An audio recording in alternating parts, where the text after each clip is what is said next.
Now, the first of a two-part conversation with former Federal Reserve Chairman Alan Greenspan. During his 18-plus years at the Fed, Greenspan worked with 4 presidents, faced financial crises in America and abroad, and made some controversial decisions about economic policy. His new book is The Age of Turbulence. Jim Lehrer spoke with him late last week. Mr. Chairman, welcome. Thank you. The Age of Turbulence. What does that mean? It's a title that I came upon only late in the book, after I've gone through fairly considerable amount of the history of my tenure and various different activities. And then, as I began to discuss what has been going on in the 21st century with the extraordinary changes in globalization, international economics, and very importantly, the end of the Cold War.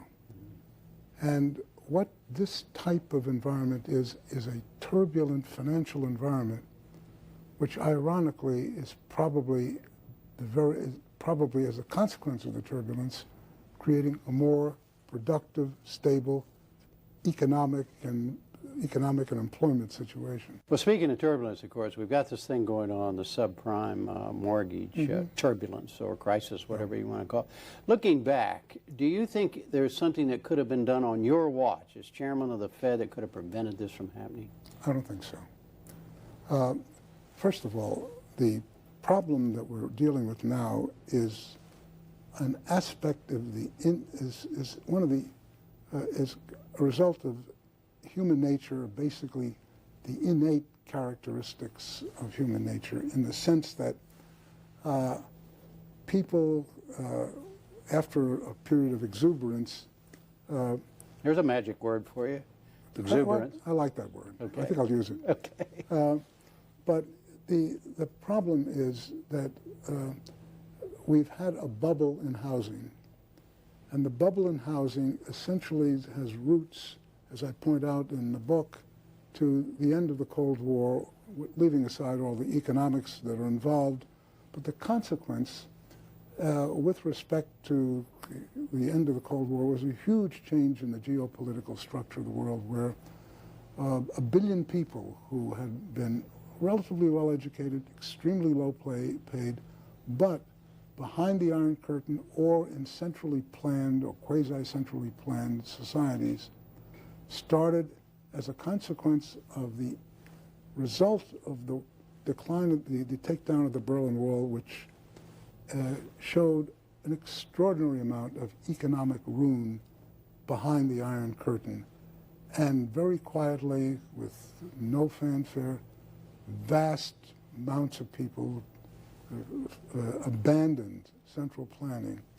And for example, in China, there was a huge move of people from the provinces down into the special enterprise zones and the Pearl River Delta, which created a huge economic boom, which we're all aware of. And those economics essentially, as I describe in some detail in this book, created a very major decline in long-term interest rates around the world. In every major country, housing prices went up very sharply. Because interest rates were down, it was easy to buy a house. Absolutely. And the market boomed. And the market boomed. Did it boom too much? Well, yes, I think it did boom too much. But you don't feel any responsibility for keeping interest rates low? Well, let me tell you, okay. we had no choice. I mean, we're the vaunted Federal Reserve, but this global force was suppressing us.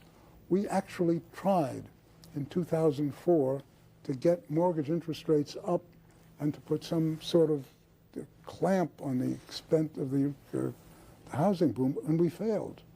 Because usually when we moved short-term interest rates up, which is what the Federal Reserve does, long-term rates go with it. It didn't this time. We tried the same thing in 2005. Didn't happen. Didn't happen. Had we done it back in 2002, there's no doubt in my mind, nothing would have happened. And as a consequence, we, and in fact every other central bank, could not confront this issue. And what I'm increasingly beginning to conclude is when you get bubbles like this, there is no way of diffusing them until the speculative fever breaks on its own. We tried numbers of things, and other people tried numbers of things, but what is different about the United States is when our bubble burst, housing prices started down. Our actual rise in prices is probably a little below average around the world. But we, as a consequence of having a major thrust in trying to increase home ownership in this country, developed properly, in my view, subprime mortgages, so a lot of people who would not otherwise be able to own a home were able to own a home. But then their interest rates went up over a period of time. That's when they got hurt, right? Well, the real problem began because a very significant proportion of those loans were on terms which shouldn't have been made. In many cases, I think it was fraud, and that I say in the book, as you know, the only area where I think more regulation is required in this country is addressing fraud, because fraud is destructive of markets, but more importantly, it's destructive of families. A little bit more about your job as chairman of the Fed, which you've written about extensively in the book. You say very, very clearly and way out front that you are a Republican. You've been a Republican since, well, for how long? I mean, almost since you started knowing about politics. Yeah, you've been a since Republican. I thought about politics. Thought about politics. I've been a combination of libertarian, Republican all along. Has there, while you were chairman of the board, was there anything that you looking back on it now, that you feel you did because you were a Republican? Well, I have the underlying political philosophy because I believe that markets work and that markets contribute a great deal to civilization. So it's not as though I have an ideology and then I apply it. I have the ideology because I believe that it is the best way of coming at the world and what type of policy. What is the proper relationship, what should be the proper relationship between a chairman of the Fed and a president of the United States? Well, first of all, the Federal Reserve is an independent agency, and that means basically that there is no other agency of government which can overrule actions that we take. So long as that is in place and there is no evidence that the administration or the Congress or anybody else is requesting that we do things other than what we think is the appropriate thing, then what the relationships are don't frankly matter. And I've had very good relationships with presidents. Well, I know that you mentioned it in the book, and everybody knew about it at the time, that President George H.W. Bush blamed you, partly at least, for his re-election laws. I think he said fully. I think fully. You're right. I'm trying to put help you out there a little bit. What is it you did that that upset him so? We started to ease interest rates after the credit crunch in the late 80s. And he felt that we were not lowering them sufficiently rapidly to re-galvanize the economy. The Federal Reserve, essentially with a unanimous voice, disagreed with him. Were you aware of the fact that this could hurt George H.W. Bush's re-election? Was that a factor at all? Well, not really, for a different reason. Because the economy was picking up, and indeed there are, as you're probably aware, I'm sure, when elections come around, there are a bunch of models which endeavor to try to figure out what the vote should be given how the economy is doing and the like, and they've been very successful. The model suggested that George H.W. Bush would be reelected given the nature of what the economic system was doing at that time. So I didn't think that so far as economics was concerned, he had anything really seriously to worry about. The other allegation that was made by some on the other side was that you did a favor to his son, President George W. Bush, by semi-endorsing his tax cuts. What's the story there? Well, I try to explain it in some detail. I know. I had always been very much against federal budget deficits as a corrosive force in finance. And I never really confronted the issue of what would happen if we ran out of debt, meaning if we had a long period of federal surpluses.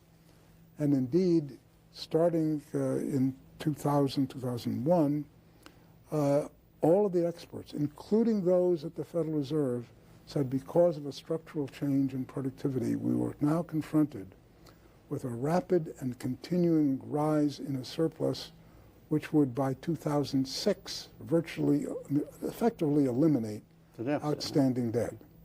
The problem would be is that if that occurred in 2006, the surplus would have to be employed to purchase private assets. And having observed the way Richard Nixon and Lyndon Johnson behaved, the thought of having the government in control of vast claims on the private sector, including equities, I thought was a very dangerous possibility. And so I thought the only sensible thing to do at that point is to try to bring the surplus down to zero at the point when debt disappeared, so we would not be required to build up any assets. And that could have been accomplished with what George W. Bush's tax plan essentially was suggesting, but also what the Democratic leadership's tax plan could be. And I essentially said in the book, which is true, that I would have given the same testimony if Gore were elected president as I did at that particular point. And there was a great deal of concern that I had opened up Pandora's box or something like that, which I thought was a little cynical because I was granted all of this huge power, and I said, well, no, wait a second. Nobody listens to me on the budget deficit or on PAYGO or other technical issues which constrain the budget.